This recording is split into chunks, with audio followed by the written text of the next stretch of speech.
लोकसभा चुनाव में हार की जिम्मेदारी लेते हुए बिहार के मुख्यमंत्री नीतीश कुमार ने दिया इस्तीफा। राज्यपाल ने किया स्वीकार। 2010 के चुनाव में दूसरे कार्यकाल के लिए चुने गए थे सीएम।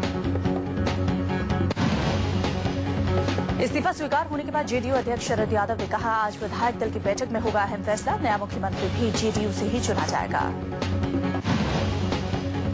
नीतीश कुमार ने राज्यपाल से मिलकर सरकार को सौंपा इस्तीफा, लेकिन विधानसभा भंग करने की नहीं की सिफारिश।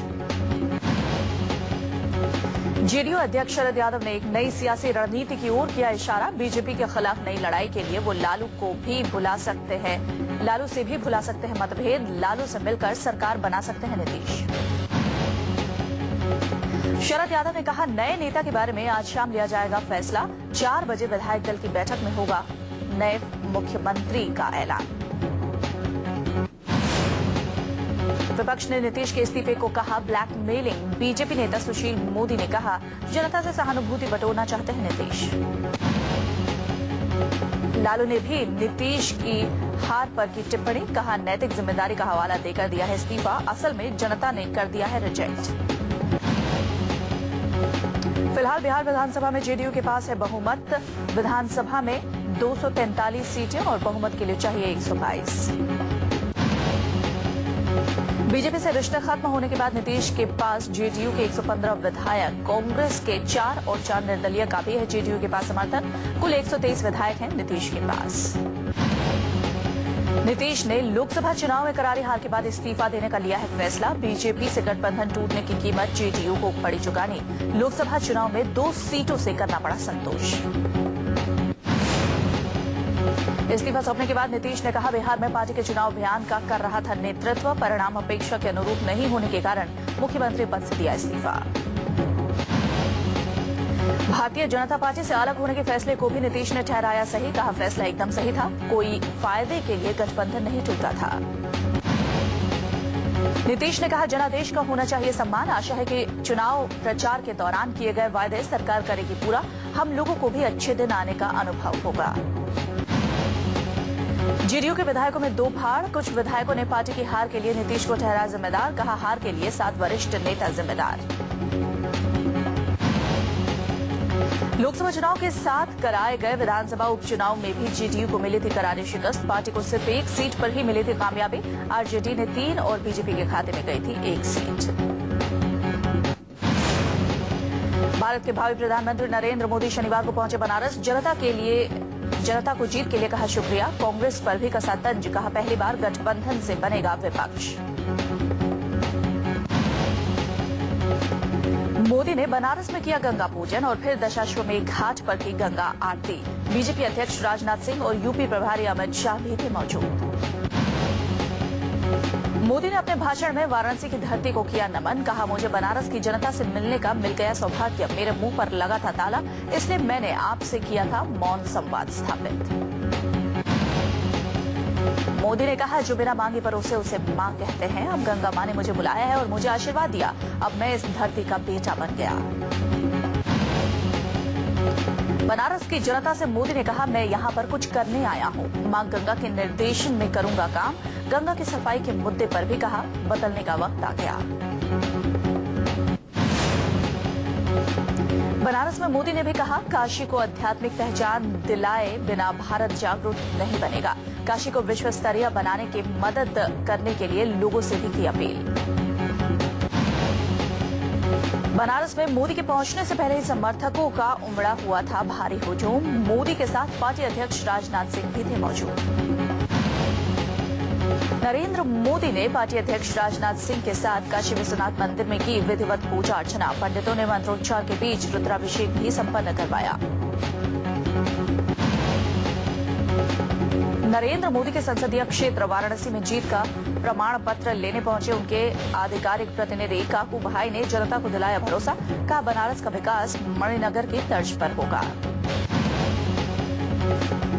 काकू ने कहा, प्राचीनतम नगरी को उसकी भव्यता के साथ किया जाएगा विकसित। ब्लूप्रिंट कर लिया गया है तैयार। 3,71,000 वोटों से मिली थी नरेंद्र मोदी को बनारस में जीत। लोकसभा चुनाव में शानदार जीत के बाद दिल्ली में हुई बीजेपी संसदीय दल की बैठक। 20 मई को फिर होगा मंथन। शपथ ग्रहण की तारीख अभी तय नहीं। 20 मई को संसदीय बोर्ड की बैठक में चुना जाएगा संसदीय दल का नेता। राजनाथ सिंह ने कहा, मीडिया में जो कयास लगाए जा रहे हैं वो गलत है। राजनाथ सिंह ने दी जानकारी, 20 मई को बीजेपी संसदीय दल का नेता चुनने के बाद एनडीए की भी होगी बैठक। इसके बाद ही अगली सरकार का खाका हो सकेगा साफ। नरेंद्र मोदी के नेतृत्व में एनडीए ने किया ऐतिहासिक प्रदर्शन। गठबंधन के खाते में आई कुल 336 सीटें। बीजेपी ने खुद ही हासिल किया है बहुमत। थावरचंद गहलोत गुजरात के स्पेशल ऑब्जर्वर नियुक्त। प्रधानमंत्री बनने से पहले नरेंद्र मोदी को गुजरात के मुख्यमंत्री पद से देना होगा इस्तीफा। गुजरात बीजेपी विधानमंडल दल को भी चुनना है अपना अगला मुखिया। देश के अगले प्रधानमंत्री नरेंद्र मोदी का शनिवार को दिल्ली में भी हुआ भव्य स्वागत। एयरपोर्ट पर बीजेपी अध्यक्ष राजनाथ सिंह भी मौजूद। बीजेपी ने किया था महाविजय यात्रा का इंतजाम। नितिन गडकरी और डॉक्टर हर्षवर्धन जैसे कई और नेता भी थे मौजूद। बड़ी संख्या में बीजेपी के कार्यकर्ता भी एयरपोर्ट पर थे मौजूद। मोदी की विजय यात्रा में समर्थकों का सैलाब। ढोल नगाड़ों के बीच मोदी मोदी का नारा लगा रहे थे समर्थक। मोदी भी सुरक्षा घेरे से बाहर निकलकर लोगों से मिला रहे थे हाथ। गीत संगीत के बीच बीजेपी मुख्यालय पहुंचे थे नरेंद्र मोदी। 7 सीट देने के लिए दिल्ली के वोटर्स का कहा शुक्रिया। रास्ते में लोगों से मिलने के लिए मोदी ने गाड़ी से बाहर निकलकर स्वीकार किया अभिवादन। 30 साल पुराने सारे समीकरण को मोदी ने बदला। 1984 के बाद देश में एक पार्टी को मिला पूर्ण बहुमत।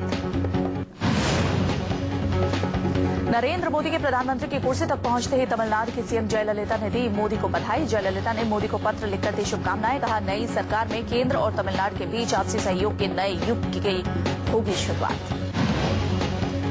देश की जनता एनडीए को सत्ता देकर पछताएगी। यूपी में सुपड़ा साफ होने के बाद मायावती ने कहा, अगर उन्होंने अपने वायदों को पूरा नहीं किया तो हमारी पार्टी इन्हें चैन से नहीं बैठने देगी।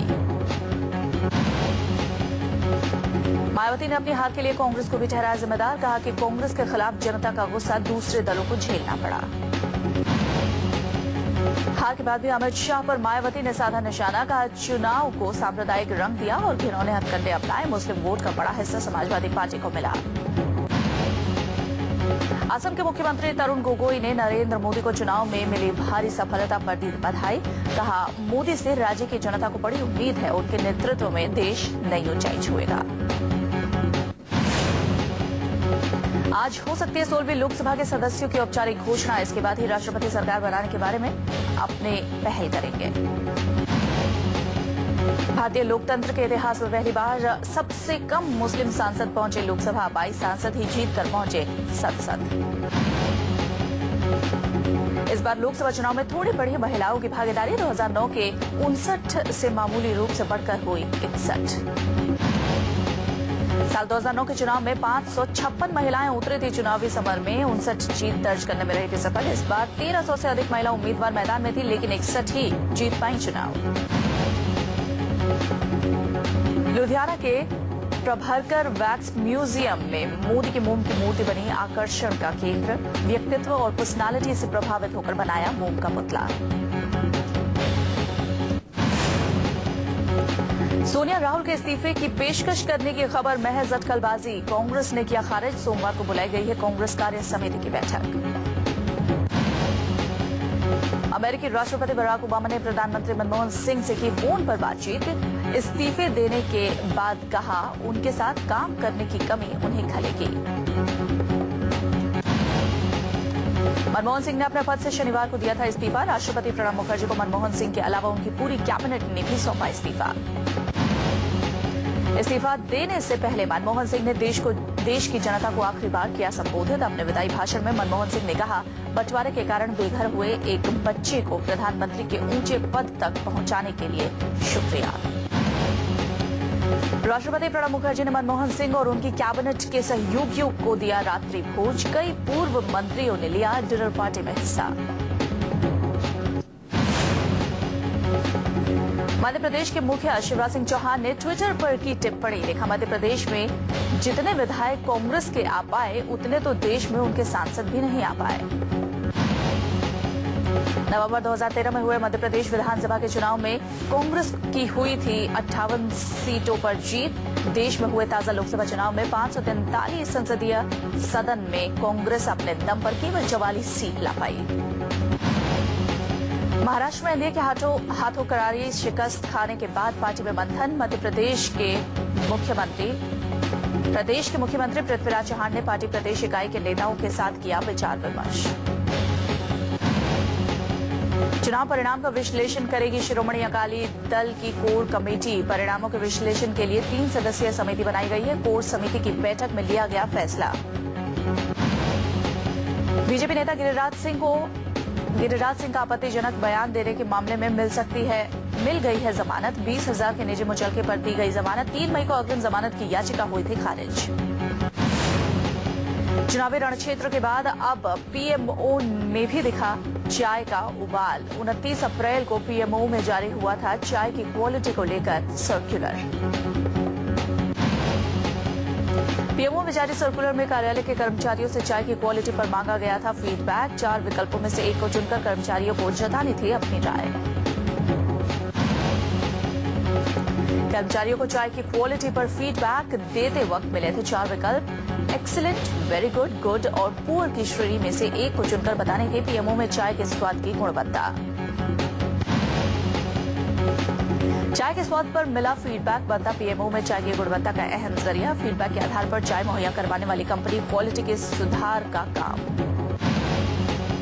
लोकसभा चुनाव के दौरान नरेंद्र मोदी ने खुद को बतौर चाय वाला किया था प्रोजेक्ट। 16 मई को नतीजे आने के बहुत पहले 29 अप्रैल को ही पीएमओ में भी मिलने लगा था चाय को महत्व। दिल्ली में आम आदमी पार्टी फिर बना सकती है सरकार। लगभग 20 विधायकों ने शीर्ष नेताओं के सामने रखा सरकार बनाने का प्रस्ताव। लोकसभा चुनाव के नतीजों में शून्य पर सिमट चुकी आप में चल रहा है मंथन। विधायकों ने दिल्ली से इस्तीफा देने को बताया खराब नतीजों की मुख्य वजह। सूत्रों के मुताबिक आप विधायक राजेश गर्ग ने बैठक में सरकार बनाने के प्रयास को लेकर रखा प्रस्ताव। रोहिणी से आप विधायक गर्ग के प्रस्ताव का करीब 20 विधायकों ने किया समर्थन। खबरों के मुताबिक केजरीवाल समेत पार्टी के शीर्ष नेताओं ने सुने विधायकों के विचार, लेकिन कुछ भी कहने से बचे वरिष्ठ नेता। विधायकों के प्रस्ताव के बारे में पार्टी की राजनीतिक मामलों की समिति करेगी फैसला। 49 दिनों में कांग्रेस के भारी समर्थन से चल रही आप सरकार ने दे दिया था इस्तीफा।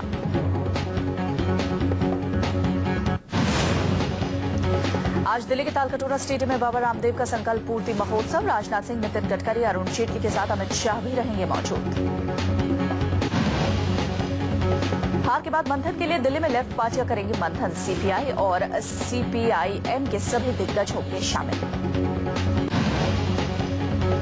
पश्चिम बंगाल की जनता को मिला man of the match. Mamata Banerjee ने राज्य में पार्टी की जबरदस्त जीत पर कहा, यह बिल्कुल स्पष्ट और मुखर जनादेश है। पश्चिम बंगाल के बीरभूम में सामने आई रेत माफियाओं के बीच खूनी संघर्ष की तस्वीरें। 2 गुटों की झड़प के बीच फंसे मासूम गांव वाले। रेत माफियाओं के बीच बालूघाट पर कब्जे को लेकर हुई झड़प में खुलेआम हुई गोलीबारी और बमबारी। 2 दर्जन से ज्यादा लोगों के घायल होने की खबर। झारखंड के गोड्डा जिले में एक दर्दनाक सड़क हादसा। 14 लोगों की हुई मौत, 20 घायल, 5 की हालत गंभीर। बारातियों से भरी बस के एक पेड़ से सीधी और जोरदार टक्कर होने के कारण हुआ हादसा। मरने वालों की संख्या में हो सकता है इजाफा। गोड्डा के उपायुक्त राजेश शर्मा ने 14 लोगों के मारे जाने की पुष्टि की। मरने वाले लोगों के परिवार को 10-10 हजार रुपए की आर्थिक सहायता देने की घोषणा। सरकारी योजना का भी दिया जाएगा लाभ। घटना झारखंड की राजधानी रांची से करीब 450 किलोमीटर दूर हुई है। मरने वाले सभी लोग स्थानीय बरौना गांव के। तेज गति से जा रही बस के अनियंत्रित होने से रास्ते में भरौंधा गांव के पास हुई घटना। सभी 14 शवों का स्थानीय सदर अस्पताल में पोस्टमार्टम कराकर उनके घर वालों को सौंप दिया गया। 5 लोगों को बेहतर इलाज के लिए बिहार के भागलपुर भेजा गया।